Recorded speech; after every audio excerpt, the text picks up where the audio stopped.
Mm. So how are you? How have you been? Thank you for Oh, thanks. having me. Yeah, we're just starting production rehearsals. The tour starts August 11th in Victoria, BC. So the Doom Scroller tour is kicking off, and we got all our production rehearsals happening. So we're Wow, all fired. Yeah. that's great. That sounds exciting. So it's been 22 years of your career of Metric. So what can you tell us from the beginning of your career to now, to the present? Well, it's funny. Our first album came out in 2003, Old World Underground. Where Are You Now? And so next year will be the 20-year anniversary of that album, which I can't really Whoa. believe. I know. Yeah.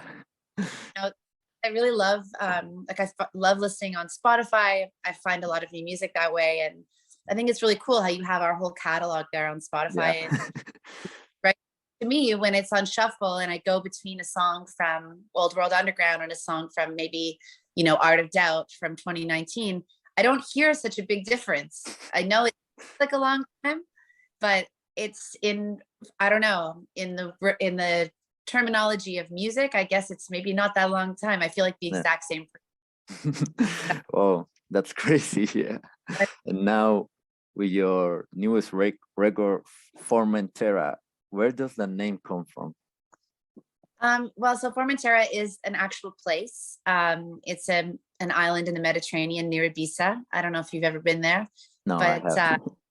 beautiful. I've been there once or twice. But so the reason we called the album Formentera is we had in our studio, deep in lockdown, in Canada, it was very intense the last couple of years, as it was everywhere in the world, I know.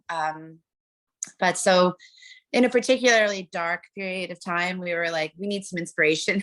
And we had this book, studio, this one of those like travel books of dream destinations. We're like, where would you go if you could go anywhere? And obviously no one was going anywhere anytime soon. And so we opened the page to Formentera.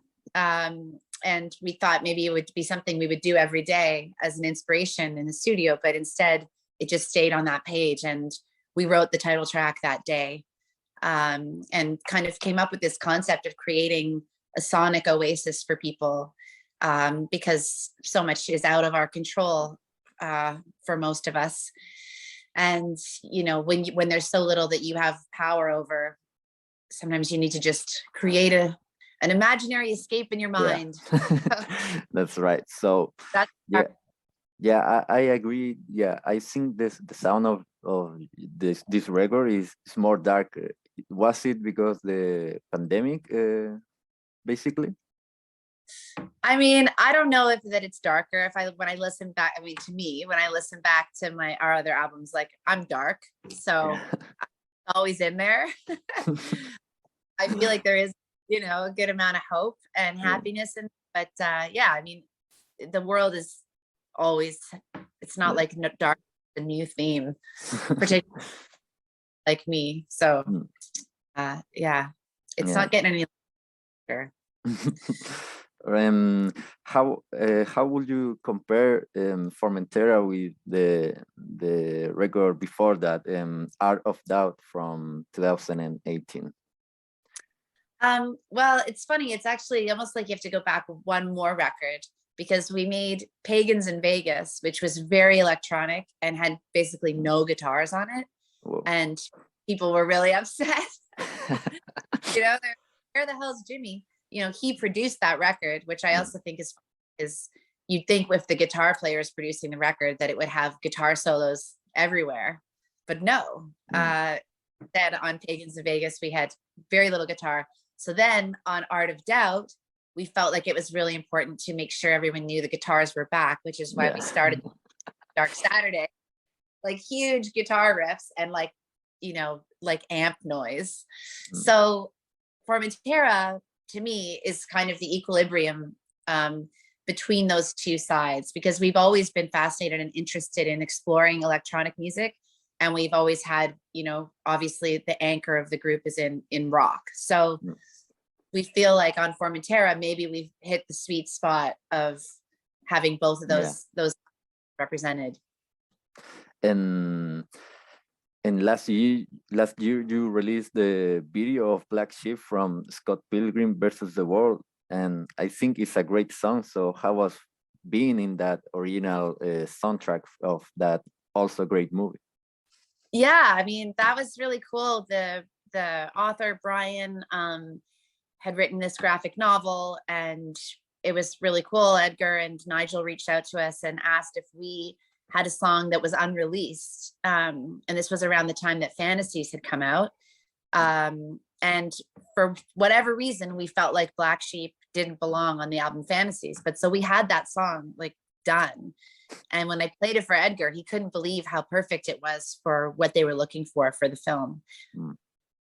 So it's really cool that that's become kind of a cult classic. Yeah. And, you know, that song is got a life of its own. It's really cool. Yeah, it is really amazing. So as well the movie.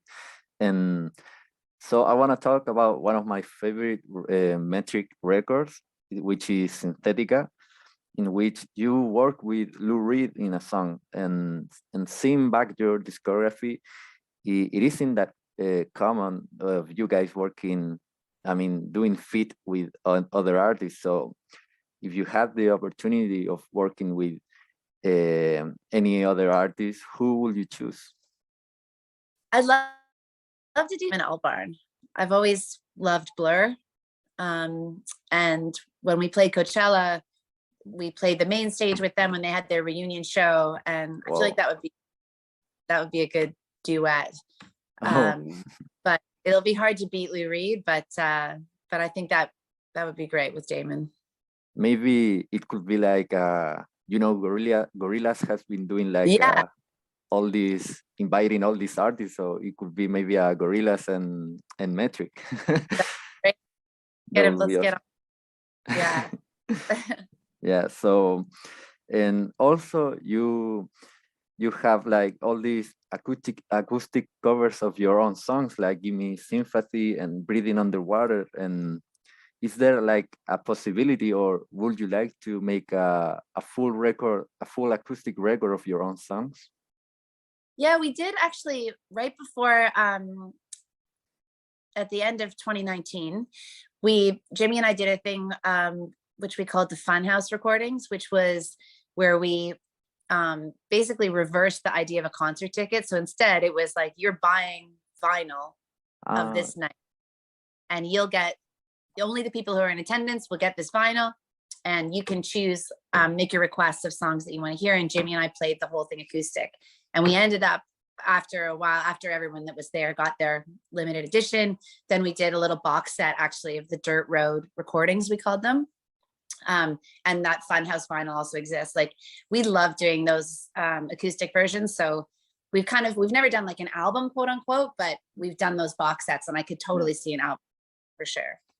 Wow, that sounds really cool. I will have loved to be there and see that. Fun. Yeah. And now finishing, and what can you tell us about the future of Metric? I read recently that you are already working on the next record. So what can you tell us about this?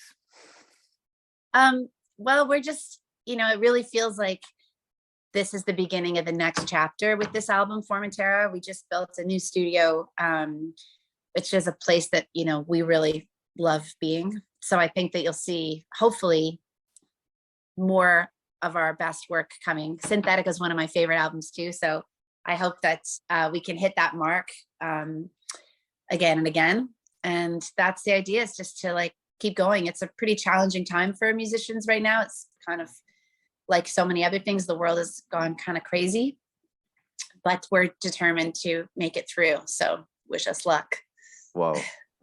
I'm really excited about all this Metric future stuff. So Great. My last question is, any plans of coming to South America? The closest you've been, you played in Brazil, but not the other countries. We really want to get there. We're working on it. The world's a big place, and we're an indie rock band. But we really want to come, and it's definitely in the plans for 2023, 2024. So we're coming there. Damn it. Wow. Thank you. Everyone- I'll be really excited to you guys playing in Chile. I'll be I'll be crazy. So- So thank you so much for this interview. I really appreciate your time. So thank you so much. Thank you. We'll see Great you. time.